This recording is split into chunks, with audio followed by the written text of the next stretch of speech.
자, 이번에는 여러분 사회복지사업법입니다. 자, 사회복지사업법 올해 3문제나 나왔거든요. 꼭 알아두셔야 됩니다. 자, 앞에서 우리 얘기했던 거 정리를 해보면 사회복지사업법은 1970년에 제정이 됐고 1983년에 개정을 할 때는 사회복지관, 사회복지사 자격 등급 요게 이제 83년 개정에서 포함이 됐고 92년에는 사회복지 전담 공무원 규정이 이제 들어갔고요. 97년에는 고쳐 신고 1급 평가예요. 사회복지시설 승고제 그리고 1급은 시험 봐야 함 그리고 사회복지시설 3년 받아 평가해야 함. 자, 요렇게 들어갔고요. 그 다음에 2003년에는 개정을 할 때 영삼위가 이렇게 얘기했죠. 지역사회, 지역계획 수립을 지계수리 시켰다라고 얘기했죠. 지역사회 보장 계획, 그때는 이제 복지계획이라고 얘기했고 지역사회 복지 협의체에 대한 규정도 이때 들어갔습니다. 이게 이제 우리가 방금 전까지 공부했던 사회복지사업법의 주요 역사고요. 이거는 법제론에서도 나오지만 지역복지, 사회복지 실천론에서 다 나오는 얘기니까 꼭 알아두시기 바랍니다. 자, 사회복지사업법에서는 기본 이념을 4가지로 제시를 하고 있는데요. 사회복지사업법의 이제 핵심 내용 중에 하나가 시설이잖아요.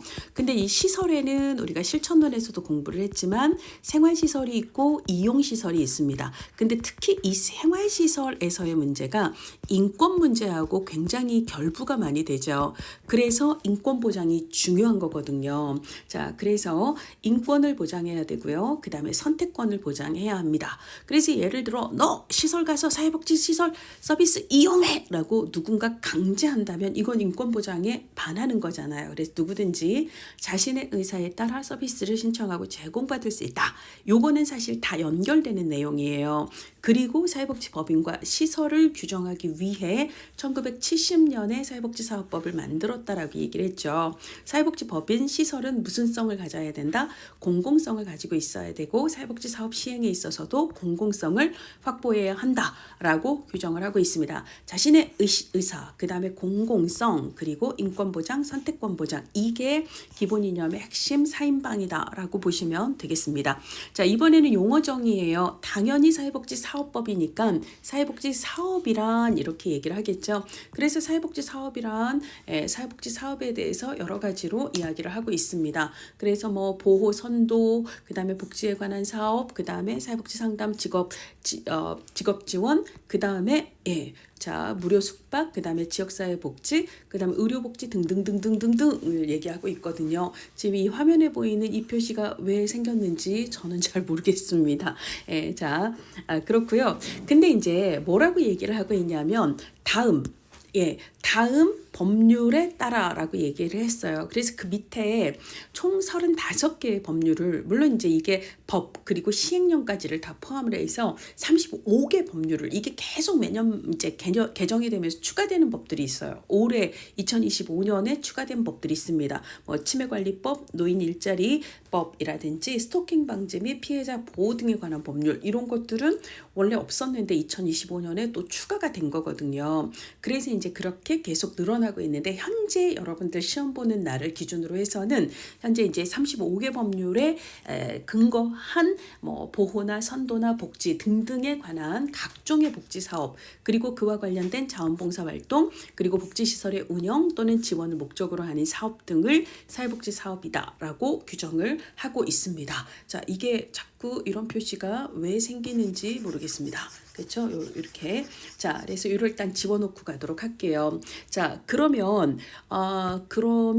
이제 이걸 여러분들이 외우셔야 되거든요. 외우셔야 되는데 자, 주로 오답. 그래서 이제 여러분들 너무 답답하실 것 같아서 오답은 뭐가 나오냐면 사회보험 관련법 뭐죠? 우리 순서대로 봅시다. 63년에 산재보험 만들었죠. 그 다음에 86년에 국민연금 만들었죠. 그 다음에 93년에 고용보험 만들었죠. 자, 그 다음에 99년에 건강보험 구구 건초모금 해요. 그 다음에 007 2007년에 노인장기 요양보험법 만들었잖아요.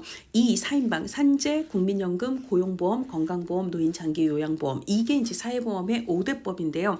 얘네들은 모두 포함이 되지 않습니다. 그래서 국민연금, 국민건강보험법 요런 게 이제 오답으로 포함이 됐거든요. 그래서 일단 사회보험 5대법은 무조건 포함되지 않는다. 근데 이제 사실 우리가 사회보험 5대법이지만 그 외의 사회보험도 있습니다. 뭐 예를 들어 그러니까 공무원연금, 군인연금, 사학연금 이런 것들도 미리미리 연금보험료 내고 나중에 연금을 받는 거잖아요. 그러니까 걔네들도 사회보험인데 특수직역군에 한정된 애들이라서 여기서 이제 5대 사회보험으로 포함을 시키지 않았을 뿐입니다. 어쨌거나 그런 사회보험들은 모두 다 빼셔야 돼요. 그렇지만 공공부조 5대법은 모두 들어가요. 국민, 의, 긴, 장, 기 이렇게 외웠잖아요. 얘네들은 모두 들어간다라는 걸 아셔야 됩니다. 그 다음에 이제 분야별 대표 주자들 볼까요? 아동복지, 노인복지, 장애인복지 들어가고요. 그 다음에 이제 장애인복지법 만들어질 때 같이 만들어졌던 모자복지법이 2007년부터 한부모가족지원법으로 그래서 그 다음 연도에 다문화가족지원법이 만들어졌다라고 얘기했죠. 얘네들은 기본적인 복지법 계열이고요. 그 다음에 9호 정보사보기 해서 95년에 만들어졌던 정신보건법이 언제 얘가 88한 정신 8 더하기 8에서 뭐죠? 16년에 정신건강복지법으로 바뀌었다고 얘기했습니다. 이게 이제 풀네임이 이거거든요. 정신건강 증진 및 정신질환자 복지 서비스 지원에 관한 법률 이게 정신건강복지법이에요. 그 다음에 청소년 복지 얘는 청소년 복지법이라고 안 하고 청소년 복지지원법이라고 얘기를 합니다. 그 다음에 노숙인 복지법이 있죠. 그 다음에 우리 아동복지법이 81년에 만들어지고 그리고 10년 뒤인 91년에 위로는 청소년 기본법 아래는 영유아 보육법이 만들어졌다고 얘기했던 거 기억나시나요? 1991년에 제정된 영유아 보육법 얘도 분야별 복지법에 들어가야 되고요. 그 다음에 이제 아동복지법에서 규정하는 보호가 필요한 아이들, 얘네들을 보호대상 아동이라고 얘기를 하는데 이 친구들을 어떻게 보호를 해야 되지? 그 보호 조치의 하나가 입양이죠. 그래서 이제 국내 입양 혹은 국제 입양에 관한 법률들은 다 분야별 복지법으로 포함을 시킵시다. 자, 그 다음에 이제 사회복지사업법에서는 보호 선도에 관한 이렇게 얘기를 했어요. 그럼 보호 5인방이 있습니다. 자, 누구를 보호해야 되죠? 가정폭력 피해자 보호. 그 다음에 성폭력 피해자 보호, 성매매 피해자 보호, 그리고 이제 2025년에 추가된 스토킹 피해자 보호. 그리고 보호관찰 등에 관한 법률을 해서 보호 이렇게 5인방이 들어간다라는 거예요. 그 다음에 사회복지 사업 하려면 뭐가 된다? 돈이 들어요. 그래서 돈 들어와야 됩니다. 기부, 모금 들어가죠. 그래서 식품 등 기부 활성화에 관한 법률, 사회복지 공동모금회법 들어갑니다. 그 다음에 이제 장애하고 관련해서는 총 7개의 법이 포함이 돼요. 그 중에 이제 여기 장애인 연금법이 있고 여기에 이제 장애인 복지법이 있죠. 그 외에도 5개의 법들이 들어가거든요. 그래서 이런 법들이 이제 장애 관련 법으로 들어가는데 이거는 여러분들이 따로 외우려고 하기보다는 장애인 관련된 대표적인 법이지만 여기 안 들어가는 거 하나는 장차, 하나는 장고. 이게 뭐냐면 장애인 차별금지법, 장애인 고용촉진법 있잖아요. 얘네들은 안 들어갑니다. 장애인 차별, 장애인 고용은 안 들어간다. 어지간한 장애인법은 들어간다. 이렇게 알아두시면 되겠습니다. 그리고 이제 기타로 우리 노인복지하고 관련해서 치매관리법이 올해부터 포함이 되고 있고요. 원래는 노인복지법에서 노인 일자리, 사회활동지원이 원래는 포함이 되었다가 이게 이제 작년 2024년부터는 별도법으로 독립을 했거든요. 그래서 노인 일자리법도 들어갑니다. 그 다음에 이제 끝이 기본법으로 끝나는 애들이 되게 많아요. 근데 그 중에 법의 끝이 기본법으로 끝나는 애들 중에는 오로지 얘 하나밖에 안 들어가요. 건강가정기본법. 그리고 뭐 나머지는 안 들어갑니다. 예를 들자면 사회보장기본법, 그 다음에 저출산 고령사회 기본법, 청년기본법, 청소년기본법, 자원봉사활동기본법, 기본법 되게 많아요. 걔네들 다 안 들어가고 오로지 누구만 건강가정기본법만 들어간다. 이 정도를 알아두시면 되겠습니다. 자, 그 다음에 이제 사회복지 서비스란 이렇게 정의를 하고 있는데 있는데요. 우리가 이제 사회복지 서비스는요, 사회보장기본법에서 사회 서비스를 규정을 하고 있고, 사회 서비스의 보장 영역이 뭐였죠? 환경보고 교복 주문 기억나시나요? 환경보고 교복 주문이에요. 교복 주문 해서 환경과 보건의료와 고용과 교육과 복지와 주거와 문화인데요. 그 중에서도 이 복지하고 관련된 사회 서비스가 뭐겠어요? 사회복지 서비스겠죠. 그리고 그 복지하고 관련된 서비스 제공을 누가 사회복지 사업을 통해서 제공을 하잖아요. 그걸 얘기한다라고 이야기를 하고 있습니다. 자, 그다음에 이제 사회복지관 정의를 하고 있습니다. 자, 사회복지관의 정의는 처음부터 있었던 게 아니라 몇 년부터 83년 개정에서 포함되었다라고 이야기를 했습니다. 자, 그다음에 제4조 복지와 인권 증진의 책임 있잖아요. 특히 사회복지 시설, 특히 생활시설이 인권 문제가 있죠. 그래서 우리 특히 2011년도에 공유가 나왔던 도가니 영화 있잖아요. 도가니 영화가 시설 내 인권 문제들을 사회 이슈로 만들면서 그 다음 연도인 2012년도 사회복지 사업법 개정에서 이 인권에 대한 규정들이 굉장히 많이 강화가 됐거든요. 그래서 인권 증진의 책임을 읽어보시면 다 당연한 얘기들입니다. 그래서 시험에 나왔던 것만 한번 읽어보시면 국가와 지방자치단체는 서비스를 증진하고 서비스를 이용하는 사람에 대해서 인권 침해를 예방하고 차별을 금지하고 인권 옹호할 책임이 있습니다. 그 다음에 사회복지 서비스와 보건의료 서비스를 함께 필요로 하는 사람에게는 그 서비스가 연계되도록 노력을 해야 하고요. 그 다음에 사회복지 정책론 19년도에는 국가와 지방자치단체는 민간 부문 사회복지 증진이 활성화되고 그 다음에 이제 국가와 지방자치단체뿐만 아니라 민간 부문의 증진 활동이 연계될 수 있도록 해야 한다. 여기서도 연계될 수 있도록 해야 된다라고 얘기를 했고요. 그 다음에 인권이 충분히 존중되는 방식으로 해야 되고 그 다음에 서비스를 제공하고 사회복지와 관련된 인권 교육을 강화해야 한다. 이런 규정이 있습니다. 자, 그 다음에 시설 거주자의 희망을 반영하여 지역사회 보호 체계 안에서 서비스가 제공될 수 있도록 노력을 해야 되고요. 그 다음에 이제 사회복지 서비스가 필요한 사람들에게 정보를 제공해야 한다. 이런 얘기들 당연히 맞는 얘기들이죠. 예, 이런 것들은 그냥 센스 있게 맞구나라고 생각을 하시면 되겠습니다. 자, 그 다음에 이제 제 5조의 이 사회복지 서비스 제공의 원칙인데요. 우리가 정책론에서 급여의 형태에 대해서 다루게 돼요. 급여의 형태에는 정책론에서 1. 현금이 있고요. 그 다음에 2. 현물이 있고요. 그 다음에 3. 바우처라고도 하고 증서라고도 얘기하죠. 그 다음에 이제 법에서는 얘를 이용권이라고 얘기를 합니다. 그 다음에 기회가 있고요. 그 다음에 5번에 이제 권력이 있습니다. 그래서 정책론에서는 이 급여 형태의 장단점을 비교하는 문제가 나와요. 근데 이 중에 현물에는 뭐가 들어가냐면 여기에는 재화, 쌀, 도시락과 같은 재화도 들어가지만 서비스도 기본적으로 현물에 들어가거든요. 그러니까 사회복지 서비스라는 것 자체가 급여 형태 중에 현물이 됩니다. 그러니까 당연히 사회복지 서비스는 현물로 제공하는 게 원칙인데 그런데 우리가 이제 앞에서 이 사회복지 서비스는 사회 서비스 중에서도 그러니까 사회 서비스의 영역이 이렇게 넓은데 그 중에서도 이제 사회복지에 대한 서비스를 담당하는 게 이게 사회복지 서비스다라고 정의를 하고 있잖아요. 그런데 제가 앞에서 얘기를 했습니다. 이 사회 서비스의 제공 방식은 국가하고 지방자치단체가 직접적으로 수요자에게 서비스를 제공하기보다는 국가와 지방자치단체는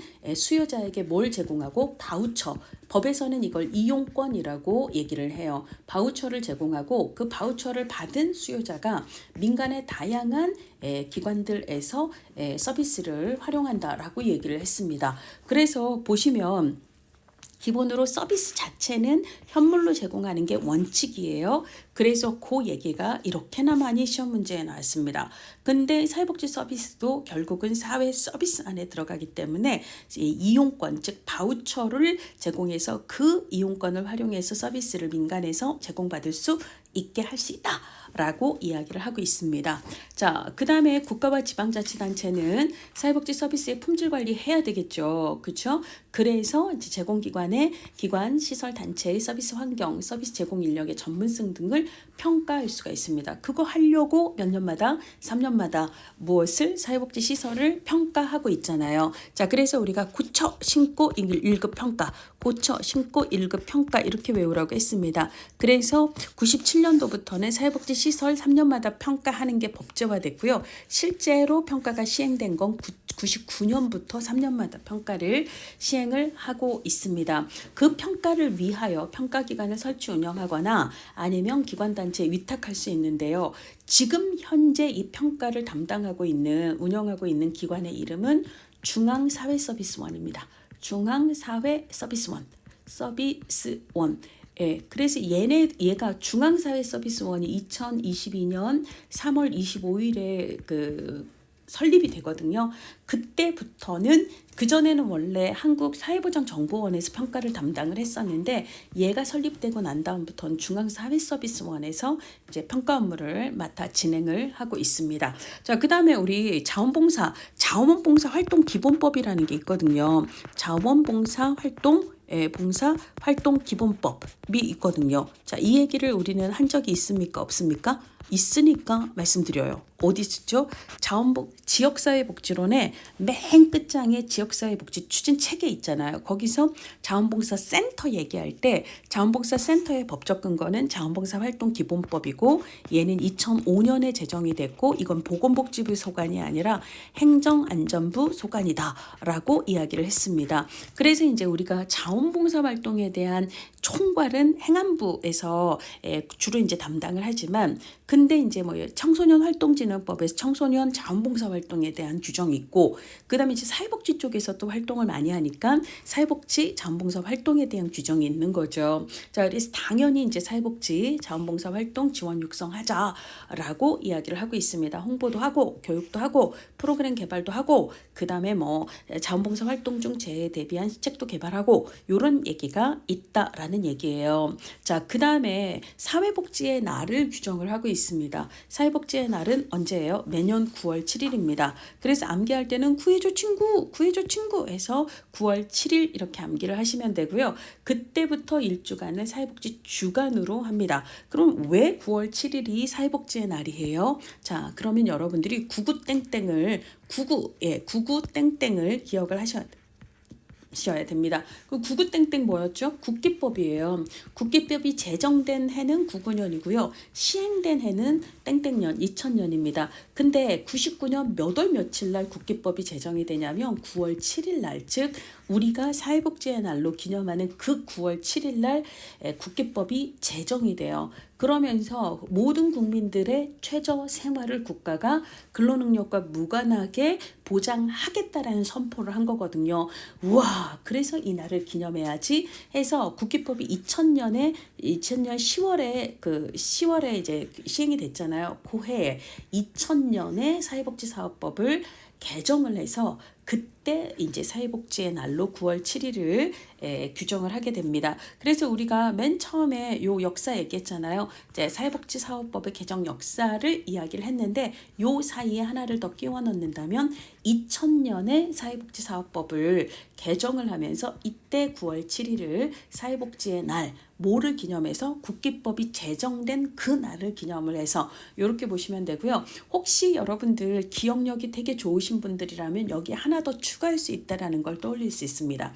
자, 우리 2012년에 지역복지론에서 뭐라고 얘기를 했었냐면 이때 복지관의 사업이 원래 기존에는 5대 사업으로 구분이 됐었거든요. 근데 얘를 그때 개정을 통해서 3대 기능으로 도서관, 사서지 이거 기억나시나요? 사례관리와 서비스 제공과 지역 조직화라는 3대 기능으로 개정을 했던 게 사회복지사업법 12년도 개정이었습니다. 그래서 우리가 쭉 모아보면 상당히 많은 사회복지사업법의 내용을 앞에서 이미 얘기를 했었어요. 자, 그래서 이제 다시 넘어갑시다. 자, 그래서 9월 7일이 사회복지의 날이라는 거 꼭 기억을 해주시고요. 자, 이제는 우리 사회복지사 규정에 대해서 살펴보도록 하겠습니다. 하겠습니다. 자, 사회복지사예요. 근데 이 내용은 뭐 여러분들 기본으로 알고 계실 겁니다. 자, 사회복지사는 국가 자격이에요. 누가 발급하는 보건복지부 장관이 발급하는 거고요. 지금 현재는 1, 2급으로 규정이 되어 있습니다. 원래 83년에 처음 들어갈 때는 1에서 3급이었지만 근데 이게 2019년부터 19년에 이제 1월부터는 3급이 없어지고요. 1, 2급 체제로 바뀌게 되었습니다. 자, 그다음에 1급 자격증은 국가시험에 합격한 사람에게만 부여를 하죠. 이 규정이 생긴 건 언제라고요? 자, 이거는 고쳐 신고 1급 평가에서 97년도에 1급은 국가시험 합격자에게만 부여한다라고 했고요. 그래서 제1회 시험이 언제라고요? 제1회 시험은 2003년에 실시됐다라고 이야기를 했습니다. 자, 그런데 그 1급 자격을 소지한 사람 중에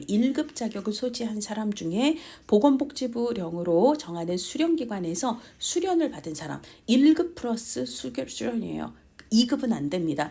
이런 사람이 자, 세 가지 영역입니다. 정신건강, 그 다음에 의료, 그리고 학교사회복지사 영역에서는 전문사회복지사 제도라고 해서 정신건강사회복지사, 의료사회복지사, 학교사회복지사 자격을 부여할 수 있다라고 규정을 하고 있죠. 이 내용은요, 2018년도에 이제 그 개정하면서 반영이 됐고요. 실제 시행은 2020년 12월부터 시행이 되고 있습니다. 자, 그래서 전문사회복지사 영역에 해당하는 건 정신건강, 의료, 학교사회복지사고요. 이 모든 그러니까 사회복지사 자격증뿐만 아니라 정신건강, 의료, 학교사회복지사 모두 법적 근거를 가지고 있는 법정 국가 자격입니다. 다 국가 자격에 해당한다라는 거 체크해 주시기를 바랍니다. 자격증 다른 사람한테 빌려줘서도 안 되고 빌려서도 안 되는 거예요. 다른 사람한테 빌리거나 빌려주면 벌금 있습니다. 1년 이하의 징역 또는 1,000만 원 이하의 벌금에 처합니다. 절대로 그래서는 안 되는 거고요. 자, 그 다음에 사회복지사의 채용 이 부분은 그냥 읽어보세요. 시험에는 아직 안 나왔습니다. 자, 그러면 우리가 모든 사회복지시설이 사회복지사를 채용해야 되는가? 그렇진 않다라는 거예요. 예를 들어 영유아보육법에서 규정하고 있는 어린이집 사회복지시설이에요. 그렇지만 우리가 무슨 그러니까 어린이집에 사회복지사가 채용되는 건 아니잖아요.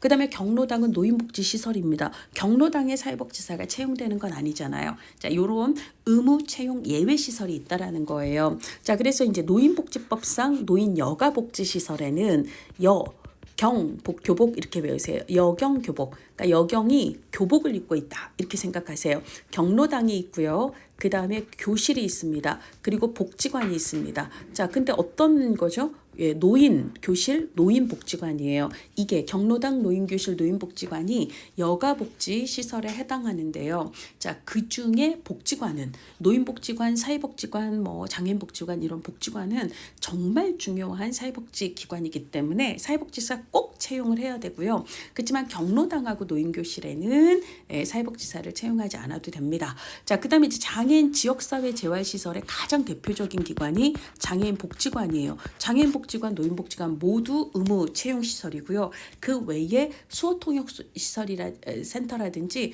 점자도서관이나 등등등도 장애인 지역사회 재활시설이지만 여기에는 사회복지사가 채용되지 않아도 됩니다. 자, 그 다음에 이제 성매매 피해자 지원시설이나 상담소, 그 다음에 정신요양, 정신재활시설, 성폭력 피해 상담소 등은 사회복지사를 꼭 채용하지 않아도 되는 시설에 해당합니다. 그렇지만 복지관에는 꼭 사회복지사를 채용해야 합니다. 자, 그 다음에 이제 사회복지사의 결격 사유인데요. 자, 다음 어느 하나에 해당하는 사람은 사회복지사가 될 수 없어요. 누구? 피성년 후견인입니다. 자, 그래서 피성년 후견인이라 함은 질병, 장애 등의 사유로 인해서 지속적으로 사무 처리 능력이 없는 분을 얘기합니다. 근데 이제 이게 뭐하고 또 구분이 되셔야 되냐면 우리가 이제 뒤에 사회복지 법인에 대해서 얘기를 해요. 지금 여기서부터 이제 사회복지 법인에 대해서 얘기를 할 거고요. 법인의 임원에는 이사가 있고 그다음에 감사가 있어요. 자, 근데 그 임원의 결격 사유에 해당하는 것 중에 두 번째를 보면 피성년 후견인뿐만 아니라 피한정 후견인이 추가가 되거든요. 있거든요. 그래서 이 법인의 임원에는 피성년 후견인 뿐만 아니라 피한정 후견인도 임원이 될 수 없지만 사회복지사 결격사유에는 피한정 후견인은 해당이 되지 않는다. 피한정 후견인은요, 사무처리 능력이 일시적으로 혹은 부분적으로, 여기는 지속적으로예요. 부족한 분들은 사회복지사 결격사유는 아니에요. 그렇지만 피한정 후견인은 법인의 임원 결격사유에 해당이 된다. 요거 좀 구분해서 알아두시기 바랍니다. 그 외에 법원 판결에 따라 자격이 상실, 정지된 사람 안 되는 거고요. 그 다음에 금고 이상이에요. 금고 이상, 뭐 벌금이 아니고요. 금고 이상의 실형을 선고받거나 그 다음에 이제 집행유예를 선고받고 아직 유예 기간이 끝나지 않은 사람, 그 다음에 마약 중독이라든지 대마 뭐 이런 중독 안 되는 거예요. 자, 사회복지사 결격사유는 이렇습니다. 자, 그 다음에 보건복지부 장관은 법원 판결에 따라서 자격이 정지되면 자격을 취소해야 될 거고요. 그 다음에 사회복지사가 이제 다음 이 어느 하나에 해당하는 경우 자격을 취소하거나 아니면 1년의 범죄에서 정지시킬 수 있습니다. 근데 꼭 취소해야 하는 경우가 세 가지가 있어요. 꼭 취소. 자격정지 아니고요. 꼭 취소. 이게 이제 1, 2, 3번에 해당하는데요. 거짓이나 부정한 방법으로 자격 취득을 한 경우는 띠에 취소해야 됩니다. 자, 그 다음에 결격사유에 해당하면 원래 안 되는 거잖아요. 띠. 그 다음에 자격증을 대여, 양도, 위조, 변조 하면 띠 자격을 무조건 취소해야 합니다. 근데 이제 나머지 경우에는 1년의 범위에서 정지시킬 수 있다. 그래서 뭐 예를 들자면 자격정지 처분 기간에 자격증을 사용하여서 자격 관련 업무를 수행하거나 등등등을 얘기를 하는데요. 이거를 같이 알아두지 말고 일단은 무조건 취소해야 되는 거짓, 부정, 그 다음에 결격사유, 그 다음에 대여, 양도, 위조, 변조 이런 경우는 무조건 취소에 해당한다. 요거를 기억을 하시면 되겠습니다. 그렇게 해서 자격이 취소가 됐습니다. 그러면 취소된 날로부터 2년 이내에는 자격증을 재교부하지 못합니다. 자, 그 다음에 이제 사회복지사의 채용 교육에 대한 건데요. 기본으로 이제 사회복지사 보수교육 규정이 있죠. 그렇죠? 보수교육 연간 8시간 이상인데 이것도 모든 사회복지사가 아니에요. 사회복지법인 또는 사회복지시설에 종사하는 사회복지사입니다. 그래서 예를 들자면 사회복지사 자격을 가진 사람들이 사회복지 전담 공무원이 될 수 있다라고 얘기했습니다. 그럼 만약에 이제 사회복지사 자격을 갖추고 전담 공무원이 되면 어디서 일을 한다라고 얘기했죠? 지방직 공무원이니까 시도, 시군구, 그 다음에 뭐 읍면동에서 일을 한다라고 했어요. 그럼 시도, 시군구, 읍면동은 법인이나 시설이 아니거든요. 민간의 법인이나 시설이 아니라 거긴 공공의 영역이잖아요. 그럼 사회복지 전담 공무원은 사회복지사이긴 하지만 보수교육 의무가 있다 없다? 없다라고 보셔야 됩니다. 법인이나 시설에 종사하는 사회복지사는 인권에 관한 내용을 포함을 하는 연간 8시간 이상의 보수교육을 받아야 하는 거고요. 이 규정은 2007년에 만들어졌습니다. 자, 그렇고요. 그 다음에 이제 보수교육 받는다는 이유로 불리한 처분을 당연히 해서는 안 되는 거죠. 자, 이번에는 법인에 대한 이야기를 하도록 하겠습니다. 법인은 우리가 설립이라고 얘기를 하고요. 사회복지시설은 설치라고 얘기를 합니다. 근데요, 법인이에요. 그래서 이걸 알아둡시다. 법인입니다. 어예요. 어예요. 자, 그래서 이 앞에 요걸 붙이세요. 허가예요. 법인은 허가를 받아야 됩니다. 설립 허가를 받아야 되는데 누구로부터냐면 시도지사로부터의 허가를 받아야 합니다. 자, 그렇고요. 자, 그 다음에 법인이 아니면 사회복지법인이 아니면 사회복지법인 명칭 사용하지 않는 거죠. 못하는 거죠. 자, 그 다음에 이제 법인 설립의 3대 요건은 정관, 그 다음에 임원, 그 다음에 재산이라고 볼 수가 있는데요. 주로는 이 법인 임원에 대한 시험 문제가 많이 나옵니다. 자, 근데 이제 정관을 갖추고 있어야 되는데 정관에는 목적과 명칭, 주된 사무주소의 소재지, 그 다음에 이제 사업의 종류, 그리고 자산, 그리고 회계에 관한 사항, 임원의 임면 등에 관한 사항. 그러니까 임원은 아까 이사와 감사라고 얘기를 했습니다. 회의에 관한 사항, 그 다음에 수익을 목적으로 하는 사업을 할 수도 있어요. 언제나 할 수 있는 건 아니지만 두 가지 요건을 갖추면 수익사업 할 수 있습니다. 그것과 관련이 되는 사항, 그다음에 이제 공고나 공고 방법에 관한 사항 등을 정관에 꼭 포함을 해야 합니다. 자, 그다음에 우리가 이제 법인 설립의 경우에는 시도지사 허가를 받아야 된다라고 얘기를 했잖아요. 정관을 변경하고자 할 때는 인가를 받아야 합니다. 자, 그다음에 이제 임원에는 우리가 이사와 감사가 있다라고 얘기했는데요. 자, 요거 암기 팁 옆에 보십시다. 이사는 삼치를 먹고요. 삼치구이를 먹고 그다음에 감사님은 둘둘 치킨을 먹어요. 그래서 이사는 37입니다. 그 다음에 감사는 둘둘이에요. 이게 뭐냐면 기본으로 자, 이사는 7명 이상을 두어야 되고요. 그 다음에 감사는 2명 이상을 두어야 됩니다. 이사는 7명, 감사는 2명 이상을 두어야 됩니다. 당연히 대표이사도 이사니까 대표이사를 포함해야 되겠죠. 그 다음에 임기인데요. 이사 임기는 3년이고요. 감사 임기는 2년이에요. 자, 그래서 이사 임기 3년, 감사 임기는 2년인데 둘 다 연임할 수 있습니다.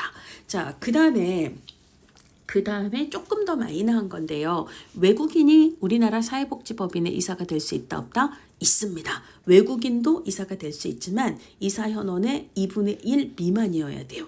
그런 얘기가 있습니다. 그래서 이 내용을 암기하기 위해서 전자레인지 사용법 안내했다라고 생각하세요. 외국인은 이미 3분 이상 추천, 특별하면 5분 초과 불가 이렇게 외워야 돼서 이게 무슨 말이냐면 외국인은 이미입니다.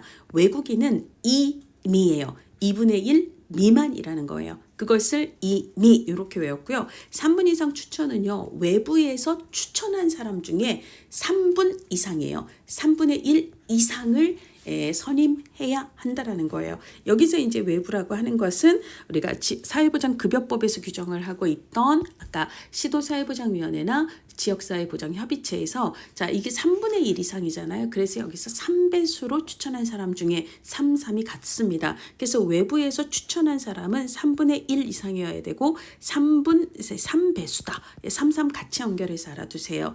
그 다음에 특별하면 5분 초과 불가예요. 전자레인지에 특별한 음식을 5분 초과해서 돌리면 빵 터질 수가 있거든요. 자, 그래서 특별한 관계에 있는 사람, 끼리끼리 친족, 가족 뭐 이런 사람들이 이 사연원에 5분의 1을 초과할 수 없습니다. 5분 초과 불과해요. 5분 초과 불과 이렇게 외우시면 되겠습니다. 자, 법인은 임원을 임면하는 경우에는 지체 없이 시도지사에게 보고를 해야 되고요. 이사나 감사의 결혼이 생겼을 때 2개월 이내에 보충을 해야 합니다. 2개월 이내에 보충이 있다라는 거 꼭 알아두세요. 그 다음에 이제 사회복지법인의 임원이 될 수 없는 사람 아까 얘기했습니다. 피성년 후견인은 사회복지사도 될 수 없고 그 다음에 사회복지법인의 임원도 될 수 없습니다. 근데 피한정 후견인은 사회복지사는 될 수 있지만 사회복지법인의 임원은 될 수가 없습니다. 그 다음에 미성년자 뭐죠? 19세 미만을 얘기하잖아요. 이 미성년자는 법인의 임원은 될 수 없지만 미성년자가 사회복지사가 될 수 없다라는 규정은 없어요. 그 외의 내용은 이거 좀 비슷합니다. 그렇죠? 비슷하죠. 근데 아까 이제 금고 이상의 실형을 선고받고 3년이 아직 지나지 아니한 사람에서 여기서 3년이 지나지 아니한 사람이라고 되어 있습니다. 근데 여기서는 면제되지 아니한 사람 이렇게 표현을 하고 있고요. 법인에서는 3년이 지나지 아니한 사람 이렇게 규정을 하고 있습니다. 그다음에 뭐 여러 가지 얘기들이 있습니다. 그다음에 아까 사회복지사 결격사유에는 벌금형은 없었거든요. 근데 여기서는 100만 원 이상의 벌금형을 선고받고 그 형이 확정되는 5년이 아직 안 지난 사람은 법인 임원이 될 수 없어요. 그렇지만 사회복지사 자격 결격 사유에는 이런 내용은 없었습니다. 그런 내용들이 있습니다. 그리고 이제 해임 명령에 따라서 법인 임원에서 해임이 된 사람 있잖아요. 해임된 날로부터 5년이 아직 안 지나면 다시 다른 법인에라도 이제 법인의 임원이 될 수가 없습니다. 그래서 50만 원의 벌금형을 선고받은 사람은 임원이 될 수 있어요. 아까 100만 원 이상의 벌금형이라고 얘기를 했잖아요. 그런 문제가 2016년도에 나온 적이 있습니다. 자, 임원의 겸직 규정을 보도록 하겠습니다. 그래서 이제 양다리 걸칠 수 있는가 이걸 얘기를 하는데요. 일단 감사는 엄밀한 감사를 위해서 양다리를 절대 절대 걸치면 안 돼요. 그러니까 감사는 감사만 해야 되지 그 법인의 이사를 걸치고 있다거나 그 법인에 설치한 시설에 짱을 해먹는다거나 그 시설에 직원을 해먹는다거나 감사는 어떤 것도 할 수 없어요. 근데 이사는 좀 달라요. 이사는요. 자, 이걸 잘 읽어보세요. 자, 법인에서 설치한 사회복지시설의 장은 제외하고 그 시설에 직원을 겸할 수는 없습니다. 이 말은 무슨 말이냐면 직원은 할 수 없어요. 근데 장은 할 수 있다 없다? 할 수 있다라는 얘기예요. 장은 겸할 수 있지만 직원은 겸할 수 없다라는 그런 내용이 시험 문제에서 니네 헷갈리지? 하고 여러분들에게 약 올리듯이 물어보는데 이사는 짱은 먹을 수 있다. 시설장은 할 수 있다. 감사는 아무것도 못한다. 이렇게 기억을 하시면 되겠습니다. 뭐 임시이사의 선임이라든지 이런 거 넘어가셔도 될 것 같고요. 그 다음에 이제 제가 아까 법인 설립의 3대 요건이 이제 재산이 있고 정관이 있고 임원 규정이 있다라고 얘기했죠. 그래서 아까 정관 얘기했고 임원 얘기했습니다. 이제는 재산이죠. 그래서 법인은 사회복지 사업에 필요한 재산을 소유해야 되고요. 그 재산은 기본재산과 보통재산으로 구분을 하는데 이 중에 기본재산은 그 목록, 그 가액을 정관에 적어야 한다라고 규정을 하고 있습니다.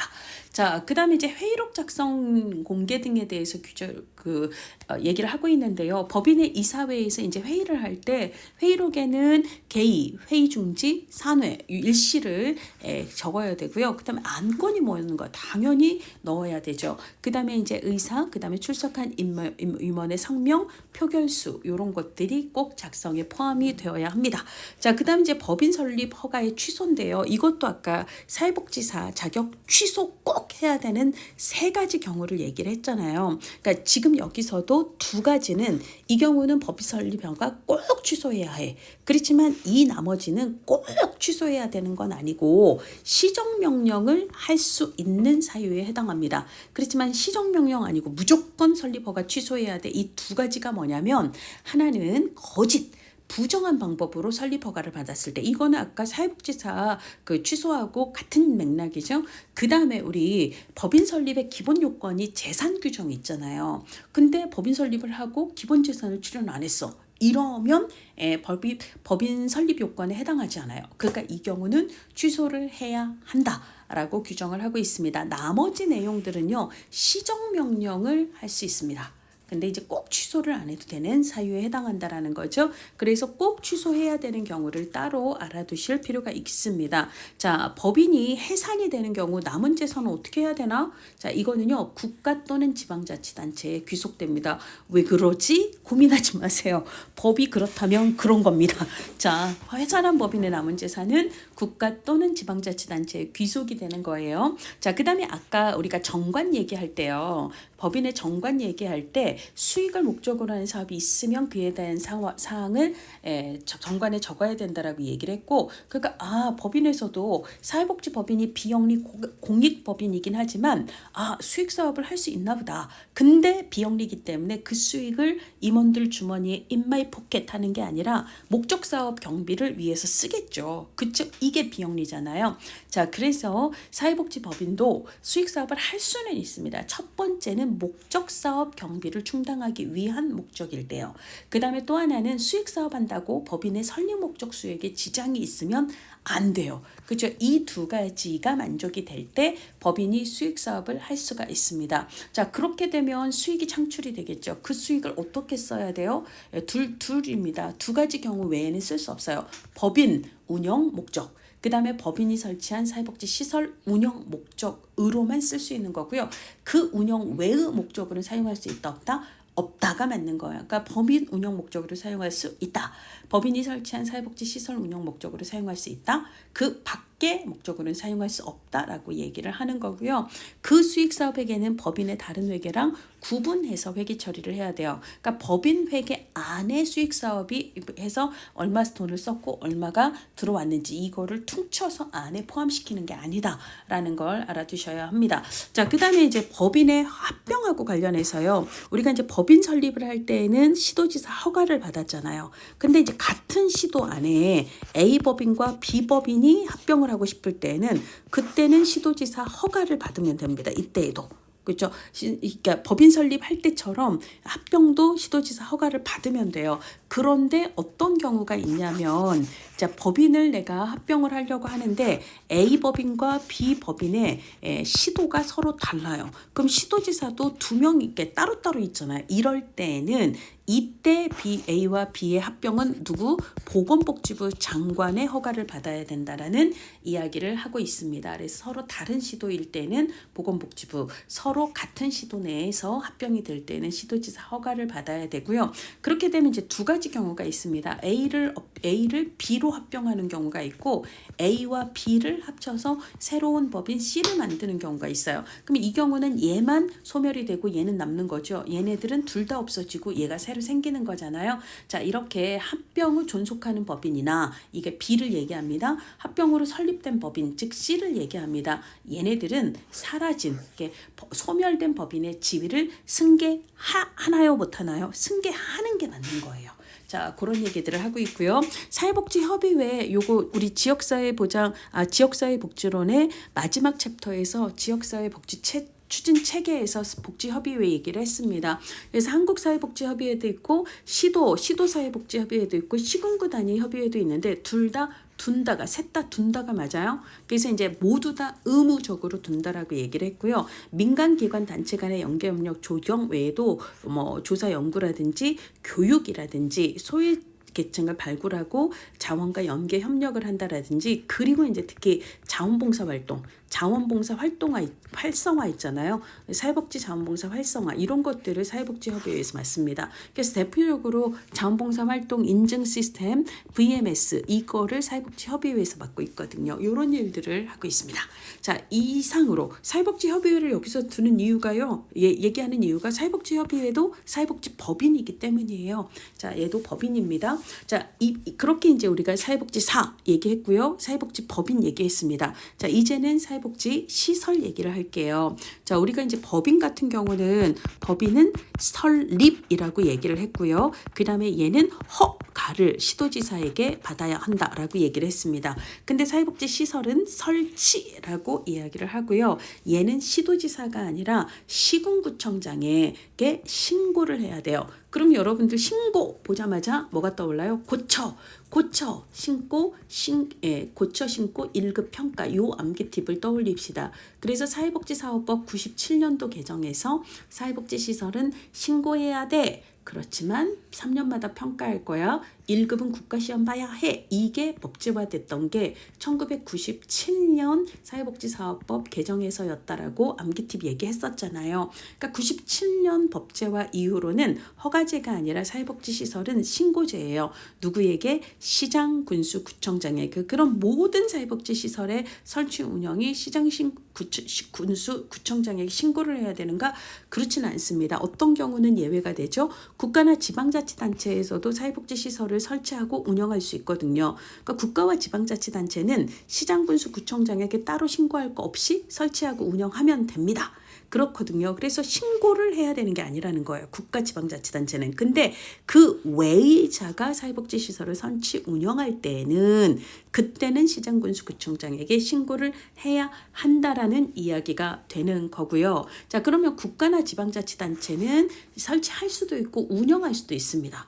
근데 이제 직접 운영을 할 수도 있지만 사회복지법인이나 비영리법인에 위탁해서 걔네들이 운영을 하게 할 수도 있다라는 거예요. 그러니까 국가나 지방자치단체가 위탁을 하는 거고, 그 다음에 이제 사회복지법인이나 비영리법인에서는 그걸 받는 거죠. 수탁을 받아서 운영을 하게 하는 게 가능하다라는 얘기고요. 지역 특성이라든지 시설 분포 실태를 고려를 해서 사회복지시설을 통합을 해서 하나의 시설로 그러니까 요런 시설 하나의 시설로 통합 운영을 할 수도 있고, 그 다음에 이런 사업 저런 사업을 통합해서 한 시설 안에서 수행을 할 수도 있습니다. 자, 그 다음에 보험가입 의무예요. 그래서 시설의 운영자는요, 손해배상 책임을 이행할 책임이 있습니다.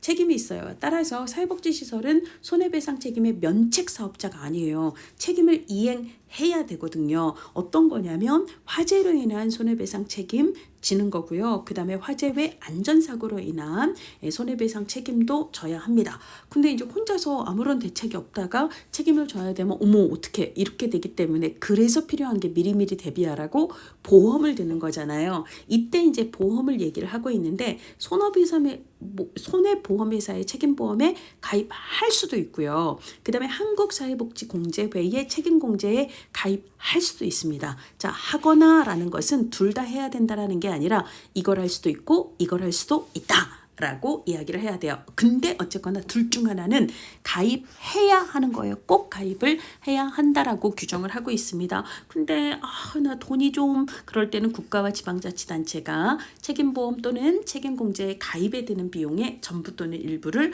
보조할 수 있습니다. 자, 그 다음에 이제 시설 안정점검은 누가 해야 되겠어요?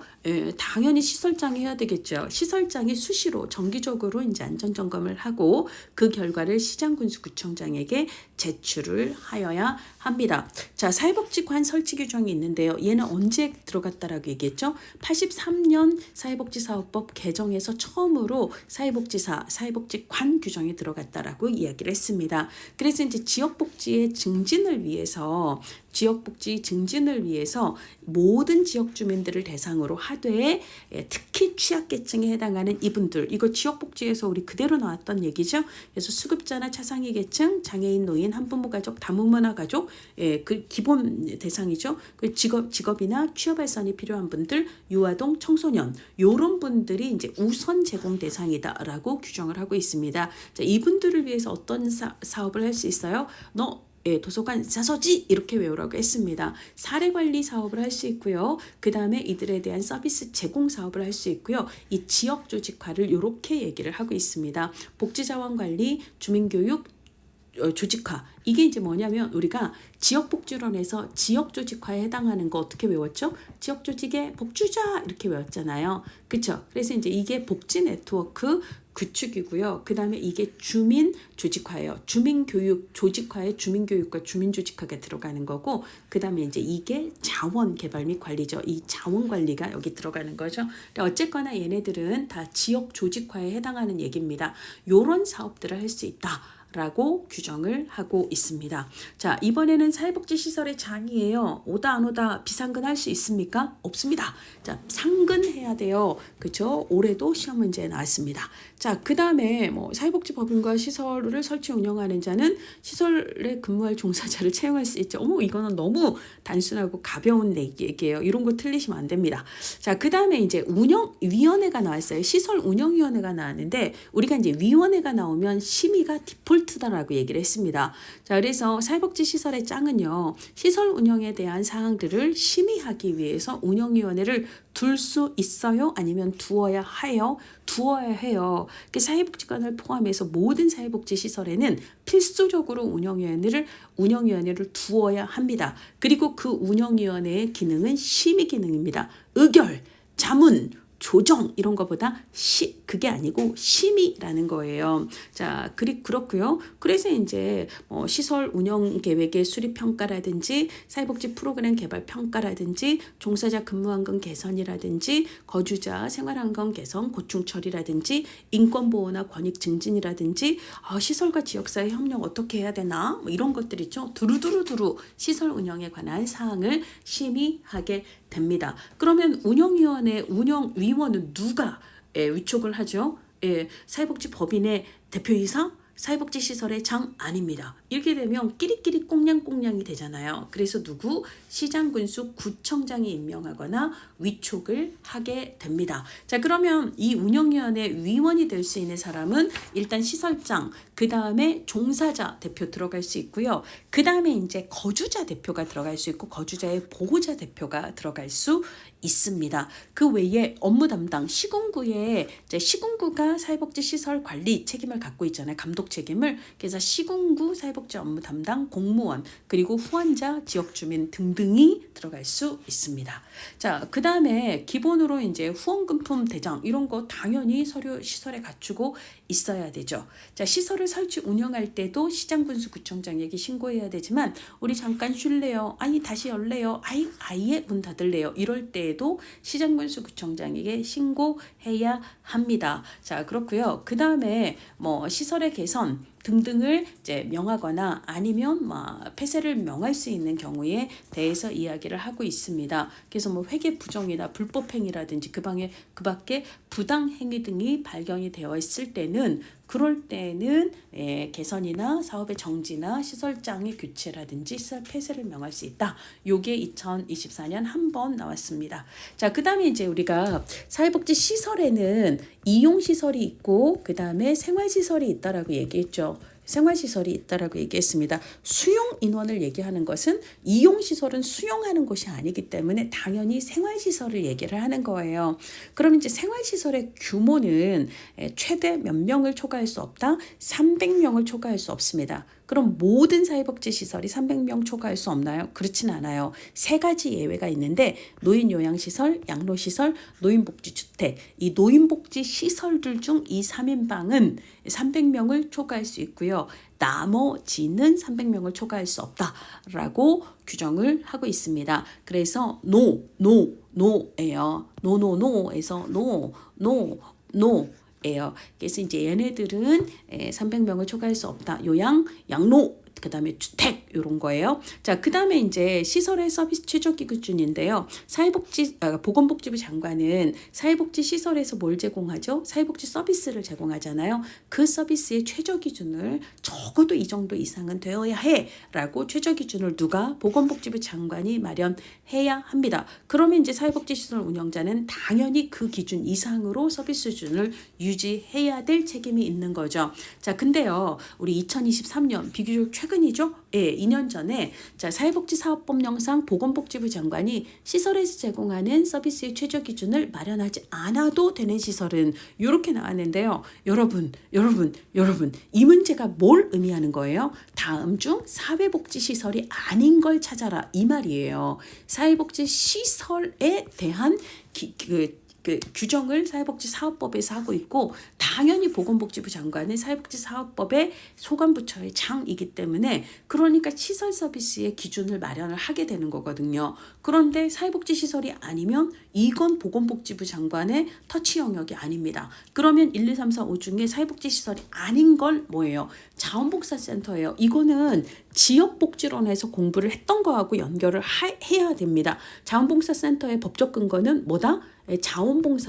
자원봉사 활동 기본법이에요. 자원봉사 활동 기본법이고요. 사실 우리가 자원봉사라는 게 꼭 사회복지 활동만 있는 건 아니잖아요. 행정사무 지원하는 것도 다 자원봉사 활동이기 때문에 자원봉사 활동의 범위는 사실 사회복지를 포함해서 굉장히 넓어요. 그래서 얘를 규정하고 있는 자원봉사 활동 기본법의 소관부처는 어디다? 보건복지부가 아닙니다. 행정안전부예요. 행정안전부고요. 그리고 이 법에서 규정하고 있는 게 뭐다? 자원봉사센터다라고 어디에서 제가 얘기를 했나요? 지역복지론의 맨 마지막 챕터에서 얘기를 했잖아요. 그럼 자원봉사센터는 사회복지사업법에서 규정하는 사회복지시설이다 아니다? 시설이 아닙니다. 그러니까 얘가 무슨 서비스를 제공하는 게 아니잖아요. 그렇죠? 그러니까 기본으로 사회복지시설에서 제공하는 서비스라고 얘기하고 있는데요. 자원봉사센터는 말 그대로 자원봉사가 필요한 시설이나 기관의 자원봉사자 인력을 보내주는 역할을 하는 거지 무슨 서비스 제공을 하는 게 아니거든요. 그러니까 보건복지부 장관이 서비스 최저 기준을 마련해야 돼 라고 얘기하면 자원봉사센터는 아니야 라고 눈치 빠르게 체크를 하실 필요가 있습니다. 자, 사회복지관은 사회복지사업법에서 규정하는 사회복지시설입니다.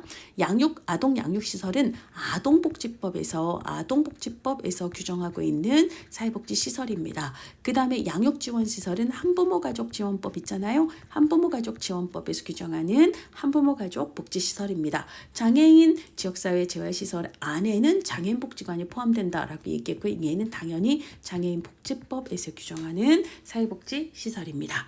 자, 기타 이제 우리가 앞에서 사회복지협의회 얘기했던 거 기억나시죠? 사회복지협의회는 사회복지법인으로서 얘는 한국사회복지협의회, 시도사회복지협의회, 시군구사회복지협의회가 있다라고 얘기를 했습니다. 자, 얘랑 별도예요. 사회복지사협회입니다. 사회복지사협회예요. 얘는 사단법인에 해당하고 있고요.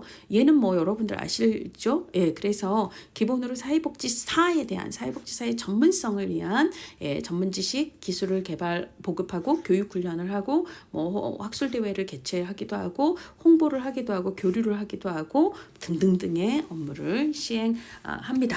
자, 그다음에 이제 벌칙 과태료 규정이 있는데요. 자, 뭐 예를 들자면 업무 수행 과정에서 다른 사람 비밀 누설하면 안 되죠. 그다음에 정당한 이유 없이 시설 설치 방해하면 안 되죠. 그리고 보조금을 용도 외로 사용하면 안 되죠. 그죠? 시설 신고해야 되는 신고 없이 시설을 설치 운영하면 안 되죠. 그다음에 법인의 수익 사업에 생긴 수익은 어떻게 법인 운영 혹은 시설 운영 외의 목적으로 사용하면 안 되는데 그의 외의 목적으로 사용하면 안 되는 거죠. 그다음에 보수 교육을 이유로 사회복지 시설 운영자가 사회복지사한테 야 업무해야지 왜 거기 가 이런 거 있잖아요. 이러면 안 되는 거잖아요. 이제 이거에 해당하는 일을 했을 때의 벌칙과 과태료 규정이 있다라는 거 알아두시면 되겠습니다. 자, 이렇게 사회복지사업법까지 얘기를 했어요. 그러면 우리가 벌써요 헌법 얘기했고요, 사회보장 기본법 얘기했고요, 그 다음에 사회보장 급여법 얘기했고요, 그 다음에 사회복지사업법 얘기했습니다. 그렇죠? 그래서 요 정도만 해도 여러분들 대충 60점은 넘을 수 있어요. 예, 그러니까 남은 내용이 좀 많아도 떨지 마세요. 예, 그리고 남은 내용들 중에 내가 진짜 그래도 하나 더 한다면 국기법이 승산이다. 그래서 국민기초생활보장법까지만 공부하고 법제로는 그냥 손 놔도 나는 60은 넘는다라고 그냥 배째라 그렇게 공부를 하세요. 법제론 앞에서 쫄지 맙시다. 자, 우리 여기까지 이제 한 내용에 대해서 문제를 이따가 좀 풀어볼 건데요. 시간이 많이 가서 쉬었다가 문제 풀고 사회보험 관련된 법으로 넘어갑시다.